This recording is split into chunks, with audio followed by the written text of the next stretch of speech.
This channel does not promote any violent, harmful, or illegal activities. All content provided by this channel is meant for an educational purpose only. নৈরাজ্যের বাংলাদেশে আবার ঝরল রক্ত। মৌলবাদীদের রোষে প্রাণ গেল ছাত্রনেতার। গাইবান্ধায় আওয়ামী লীগের ছাত্র সংগঠনের নেতাকে প্রকাশ্যে কুপিয়ে খুন। আব্দুল্লাহ আল মামুন মণ্ডলকে ধারালো অস্ত্র দিয়ে একের পর এক কোপ। আরো বিস্তারিত জানাবেন সুমন কল্যাণ ভদ্র, প্রতিনিধি রয়েছেন টেলিফোন লাইনে। সুমন, দেখো, এই নেতা ছাত্রলীগ করেন এবং ছাত্রলীগের প্রাক্তন সাধারণ সম্পাদক ছিলেন এবং অনেকদিন পর আজকে তাকে এলাকায় যখন দেখা যায় তারপরেই কিন্তু এই নৃশংস ঘটনা ঘটে। আজকে বিকেল নাগাদ হঠাৎ করেই তার উপরে হামলা চালায় বেশ কিছু দুষ্কৃতী এবং যেটা মনে করা হচ্ছে যে বৈষম্য বিরোধী ছাত্র আন্দোলনের সঙ্গে যারা যুক্ত, মূলত জামাত শিবিরের লোকেরা, তারাই কিন্তু আজকে এই হামলাটা চালিয়েছে এবং তাই গুরুতর অবস্থায় তাকে তার পরিবারের লোকেরা যখন পার্শ্ববর্তী জেলার হাসপাতালে নিয়ে যান তখনই কিন্তু তার মৃত্যু হয়। ফলে যে পরিস্থিতি চলছে দীর্ঘদিন ধরে, আজকে কিন্তু তার পরিস্থিতি চূড়ান্ত আকার ধারণ করেছে। একেবারেই সুমন, অনেক ধন্যবাদ তোমাকে। নজর রাখো। আসি পরে খবরে। এবার চেন্নাই থেকে গ্রেফতার আনসারুল্লাহ বাংলা টিমের জঙ্গি। আসাম পুলিশের অপারেশন প্রঘাত, জালে আরো এক জঙ্গি। তামিলনাড়ু এবং অন্ধ্র পুলিশের সহযোগিতায় আসাম এসটিএফ এর অভিযান। ধৃত জঙ্গির নাম আবু সালেম আলী।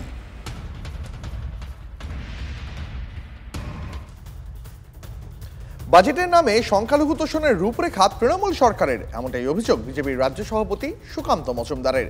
সংখ্যালঘু উন্নয়নের সঙ্গে অন্য খাতে বরাদ্দের খতিয়ান দিয়ে প্রশ্ন তুলেছেন সুকান্ত। এই ইস্যুতে মমতা বন্দ্যোপাধ্যায় সরকারকে নিশানা করেছেন দিলীপ ঘোষও। শিক্ষা, পরিকাঠামো সহ বিভিন্ন খাতে বরাদ্দ কি জাত দেখে হয়েছে? বিজেপিকে পাল্টা জবাব অভিষেকের। বাজেট বলতে পারেন এটার একটা ভিশন আছে ভবিষ্যৎ, দিশাহীন এবং অন্তঃসার শূন্য হতশ্রী বাজেট। বুধবার রাজ্য বিধানসভায় আগামী আর্থিক বছরের জন্য 3,74,194 কোটি টাকার বাজেট পেশ করেছেন মমতা বন্দ্যোপাধ্যায়ের সরকার। তাতে শিক্ষা, স্বাস্থ্য, পরিকাঠামোর উন্নয়ন, গ্রামোন্নয়ন সহ বিভিন্ন দপ্তরের কোন খাতে কত বরাদ্দ হয়েছে তা নিয়ে চলছে চর্চা। এই আবহেই রাজ্য বিজেপির সভাপতি এবং কেন্দ্রীয় শিক্ষা প্রতিমন্ত্রী সুকান্ত মজুমদার বাজেটকে ঘিরে শাসক দলের তোষণের রাজনীতির অভিযোগ তুলেছেন। আগামী অর্থবর্ষে সংখ্যালঘু উন্নয়নে 5,600 কোটি টাকার বেশি বরাদ্দ করেছে রাজ্য সরকার। গতবার সেই খাতে বরাদ্দ করা হয়েছিল 530 কোটির কিছু বেশি। যদিও সোশ্যাল মিডিয়ায় পোস্টে সেই খাতে এবারের বাজেট বরাদ্দের হিসেবের পাশাপাশি ক্ষুদ্র, ছোট এবং মাঝারি উদ্যোগ এবং বস্ত্র, অপ্রচলিত এবং পুনর্নবীকরণযোগ্য শক্তি এবং উত্তরবঙ্গ উন্নয়ন খাতে বাজেট বরাদ্দের উল্লেখ করেছেন সুকান্ত। সমাজ মাধ্যমে এই ছবি পোস্ট করে বিজেপির রাজ্য সভাপতি অভিযোগ করেছেন, বাংলাকে এগিয়ে নিয়ে যাওয়ার পরিবর্তে তৃণমূল কংগ্রেস তাদের ভোট ব্যাংকের রাজনীতি চালিয়ে যাচ্ছে। যুব সমাজ এবং উদ্যোক্তাদের স্বপ্ন ক্রমশই উপেক্ষা করছে। বাংলা এর থেকে নিষ্কৃতি চায়। এখানে ইন্ডাস্ট্রির জন্য কত টাকা দিচ্ছেন? 1400 কোটি টাকা। নর্থ বেঙ্গলের উন্নয়নের জন্য 800 কোটি টাকা, আর মাদ্রাসার জন্য 5600 কোটি টাকা। কি চাইছেন? সরকারি স্কুলগুলো বন্ধ করে দিয়ে মাদ্রাসা খুলতে? তো ওই স্কুলগুলোকে দিয়ে দিন, যেখানে ছাত্র নেই, টিচার নেই, মাদ্রাসাই চলুক। এমনি তো প্রাইভেট স্কুল চলছে, কেউ সরকারি স্কুলে যায় না। এবার মাদ্রাসা স্কুল হবে আর বাংলাদেশ হবে, সেদিকেই নিয়ে যাচ্ছেন। এই যে 44,000 কোটি টাকা পঞ্চায়েত দপ্তরকে বরাদ্দ করেছে, এর মধ্যে কি জাত দেখে, ধর্ম দেখে বরাদ্দ করা হয়েছে? যে পিডব্লিউডি ডিপার্টমেন্টকে এবার শিক্ষা দপ্তরকে যে 40,000 কোটি টাকা বরাদ্দ করেছে রাজ্য সরকার, এটা কি জাত দেখে, ধর্ম দেখে করা হচ্ছে?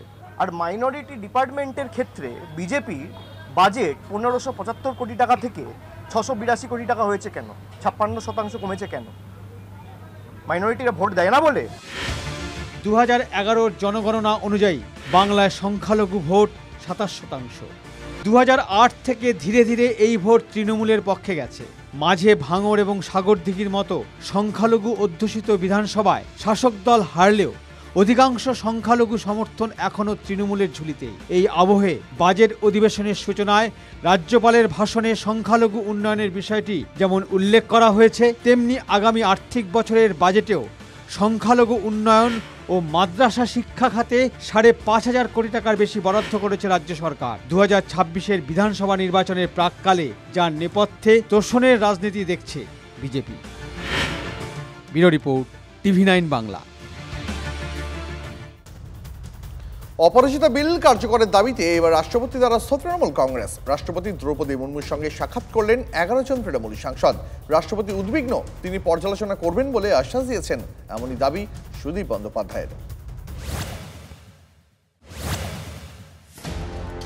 5 মাস হয়ে গেল রাষ্ট্রপতির অনুমোদনের অপেক্ষায় পড়ে রয়েছে অপরাজিতা বিল।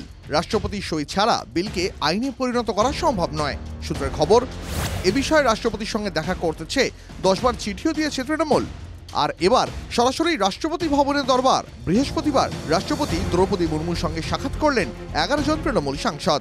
বিলটি যাতে পাস হয়, যেটি পড়ে আছে এখনো পর্যন্ত মাননীয় রাষ্ট্রপতির কাছে, আমাদের মাননীয় মুখ্যমন্ত্রী মমতা বন্দ্যোপাধ্যায়ের তরফ থেকে আমরা সকল সদস্যগণ তৃণমূল কংগ্রেসের পক্ষ থেকে তার কাছে এই আর্জি জানিয়েছি যাতে বিলটি সম্পর্কে তিনি যথাযথ ব্যবস্থা নেন।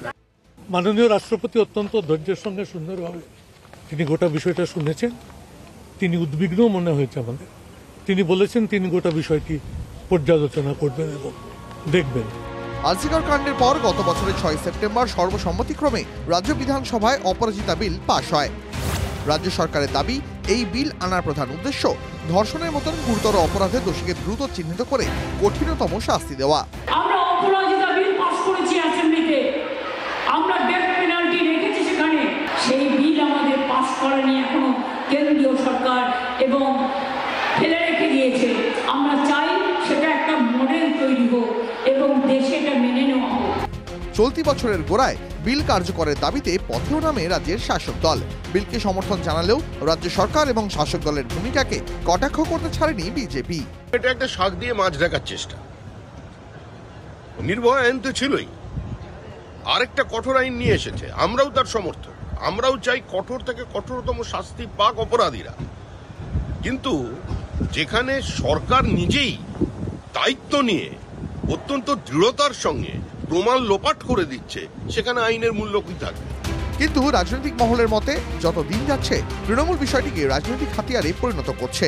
মাঠে ময়দানে তারা প্রচার করছে রাজ্যের মাটিতে মহিলাদের নিরাপত্তা সুনিশ্চিত করতে তৃণমূল বদ্ধপরিকর এবং তার জন্য তারা ধর্ষক বিরোধী বিলও পাশ করিয়ে নিয়েছে। কিন্তু কেন্দ্রীয় সরকার এক্ষেত্রে সহযোগিতা করছে না এবং রাষ্ট্রপতির অনুমোদনও মেলেনি। সেই কারণেই বিল আইনে পরিণত করা যাচ্ছে না।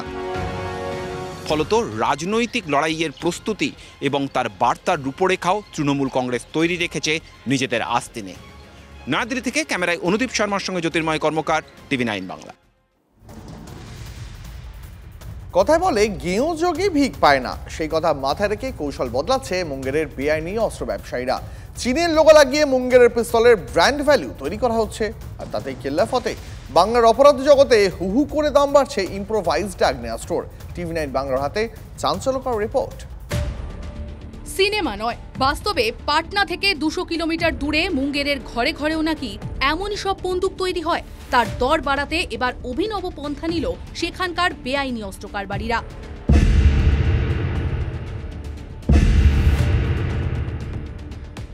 সামান্য একটা লোগোর কেরামতিতেই জাতে উঠেছে মুঙ্গেরের দেশি পিস্তল। তৈরি হয়েছে ব্র্যান্ড ভ্যালু। বঙ্গবাজারে চড়া দামে অস্ত্র বেচতে ব্যবহার করা হচ্ছে চীনের লোগো। মুঙ্গেরে মূলত 2-3 ধরনের অস্ত্র তৈরি হয়ে থাকে, কিন্তু সম্প্রতি একটু ভালো মানের পিস্তলের হাতলে স্টার মার্ক ব্যবহার করে বাজারে ছাড়া হচ্ছে। পুলিশ সূত্রে খবর, এই স্টার লোগো ব্যবহার করা হয় চীনে তৈরি .34 বোরের পিস্তলে, যা আসলে ব্যবহার হয় পাকিস্তানে। সেই চীনা অস্ত্রের আদলেই 7mm পিস্তলে তারার ব্যবহার করছে মুঙ্গের, যার ফিনিশিং অন্য অস্ত্রের তুলনায় কিছুটা ভালো। সম্প্রতি ফারাক্কা থেকে বেঙ্গল STF বেশ কয়েকজন অস্ত্র পাচারকারীকে গ্রেফতার করে, যাদের কাছ থেকে 7mm পিস্তল পাওয়া যায়। সেই 7mm পিস্তলে স্টার মার্ক দেওয়া ছিল। তাদেরকে যখন সেই স্টার সম্পর্কে জেরা করেন গোয়েন্দারা, তখন জানতে পারা যায় যে মুঙ্গেরের তৈরি এই 7mm পিস্তলগুলো এখন স্টার মার্ক দিয়েই বাংলার বাজারে বিক্রি করা হচ্ছে। তার কারণ এই লোগো বা এই স্টার মার্ক একটা বিশেষ ভ্যালু অ্যাড করছে এবং সেই ভ্যালু দাম বাড়িয়ে দিচ্ছে এই অস্ত্রের।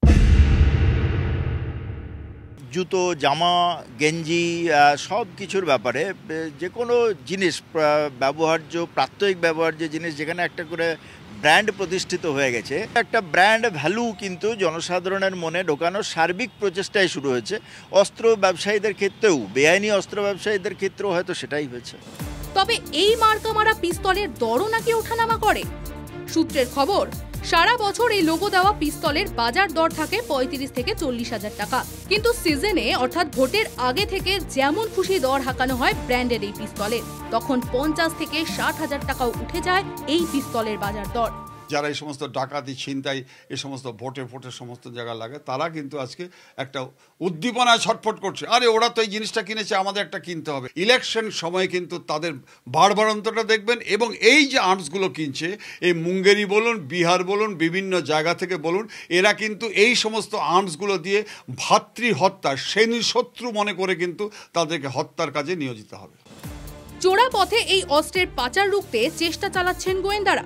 মালদার হরিশ্চন্দ্রপুরে সম্প্রতি যৌথ তল্লাশি অভিযান চালায় জেলা পুলিশ এবং কলকাতা এসটিএফ। কয়েক কোটি টাকা মাদকের পাশাপাশি উদ্ধার হয় 4.5 mm এর একটি রিভলভার।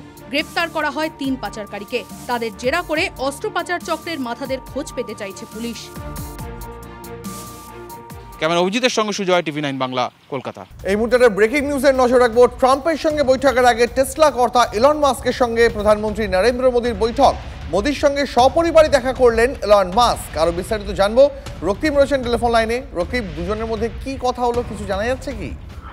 দেখো, ভারতীয় সময় রাত্রি 2:30টার সময় কিন্তু ডোনাল্ড ট্রাম্পের সঙ্গে বৈঠক নরেন্দ্র মোদীর। তার আগেই টেসলা কর্তা ইলন মাস্কের সঙ্গে ব্লেয়ার হাউসে বৈঠক, ওয়াশিংটন ডিসি ব্লেয়ার হাউস, যেখানে বৈঠকে শুধুমাত্র টেসলা কর্তা ছিলেন না, সঙ্গে সপরিবারে এসেছিলেন টেসলা কর্তা। এবং সেখানে তাদের ইনভেস্টমেন্ট, শোনের সূত্রে খবর যে ইনভেস্টমেন্ট এবং প্রথমত একটা জেনারেল একটা মিট হয়েছিল এবং তারপরে কিন্তু ইনভেস্টমেন্ট নিয়ে কথা হয় এবং পরবর্তী পদক্ষেপ নিয়ে আলোচনা হয়। এবং সেখানে কিন্তু স্মারক উপহার দেন টেসলা কর্তা ইলন মাস্ক নরেন্দ্র মোদীকে, এবং বেশ কিছুক্ষণ কিন্তু দুই পক্ষের কথাবার্তা হয়।